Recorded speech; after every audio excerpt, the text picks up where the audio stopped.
فرما دے۔ ایک حدیث میں آتا ہے کہ رسول اللہ صلی اللہ علیہ وسلم نے ارشاد فرمایا کہ جب آدمی گناہ کرتا ہے تو اس کا گناہ فرشتے ابھی لکھتے نہیں ہیں کہ ہو سکتا ہے یہ اپنے گناہ سے معافی مانگ لے، پھر وہ دوسرا گناہ کر لیتا ہے، پھر فرشتے نہیں لکھتے، پھر تیسرا گناہ کر لیتا ہے، پھر نہیں لکھتے، پھر چوتھا گناہ کر لیتا ہے، پھر نہیں لکھتے، پھر پانچواں گناہ کر لیتا ہے تو فرشتے نہیں لکھتے۔ اس کے بعد پھر رسول اللہ صلی اللہ علیہ وسلم نے ارشاد فرمایا کہ وہ کوئی نیک عمل کر لیتا ہے، کوئی نیکی کر لیتا ہے،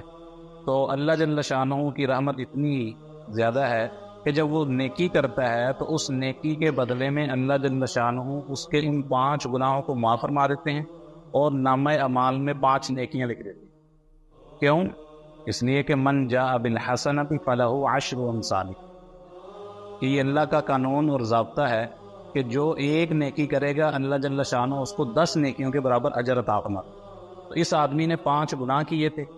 5 گناہ کرنے کے بعد ایک نیکی کی ہے تو ملنی تو 10 چاہیے تھی، لیکن 5 گناہوں کو اللہ جل شانہ نے 5 نیکیوں کے بدلے میں معاف کر دیا، اور باقی جو 5 نیکیاں تھیں وہ اس کے نامہ اعمال میں باقی رہی۔ تو نبی کریم صلی اللہ علیہ وسلم نے فرمایا کہ جب یہ سلسلہ دیکھتا ہے نا شیطان، تو وہ بڑا چیختا ہے کہ میں نے اتنی محنت کی کہ اس سے 5 گناہ کروائے، اور اس کے ایک عمل کی وجہ سے اس کے وہ سارے 5 گناہ بھی معاف ہو گئے اور نامہ اعمال میں 5 نیکیاں بھی لکھ دی گئی، میری تو ساری محنت پر پانی پھر گئے۔ تو یہ اللہ کا خاص فضل ہے، اس کا کرم ہے کہ وہ ایک ایک بول پر بھی اپنے بندوں کو معاف فرما دیتے۔ تو اس لیے اس بات کی لازمی کوشش کرنی چاہیے کہ اپنے گناہوں کی اللہ جل شانہ کے سامنے معافی مانگتے رہنا چاہیے۔ اسی سے